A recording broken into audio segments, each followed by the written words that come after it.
কাউকেই ওরকমভাবে দেশদ্রোহী বা দেশপ্রেমী এই ধরনের কোনো সুইপিং রিমার্কস আমি করতে চাইবো না, কারণ বামপন্থী অনেকে আছে, তাদের মধ্যে সবাই তো আর পোস্ট করছে না, তবে যারা পোস্ট করছে বা কয়েকজন যারা রাস্তায় নেমে গেছে,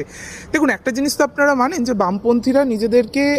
সেভাবে পেট্রিয়টিক বা ন্যাশনালিস্টিক এটা তারা বলে না, তারা বলে ইন্টারন্যাশনালিজমের কথা বলে, তারা বলে আমরা বিশ্বমানব। তো বিশ্বমানব যারা তারা রাস্তায় নেমে গেছে, তারা বলছে যুদ্ধ চাই না, শান্তি চাই ইত্যাদি। তো যারা শান্তির পক্ষে, যারা শান্তিদূত হয়ে আজকে রাস্তায় নেমেছে, তো তারা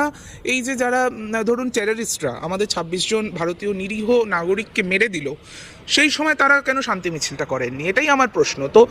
এইগুলো একতরফা হয় না, আর যখন দুটো দেশের মধ্যে বা দুটো ফোর্সের মধ্যে যখন লড়াই হয়, তো সেই জিনিসটা সবসময় সমানে সমানে একটা হতে থাকে, একটা মেজার্ড অ্যাটাক হতে থাকে। এবং ভারত তো মানে এমনি নিরীহ পাকিস্তানিদের মারেনি, পাকিস্তানি সিভিলিয়ানদের মারেনি, ভারত খুব স্ট্র্যাটেজিক্যালি, খুব প্রিসিশনের সাথে আমাদের সেনা তারা কিন্তু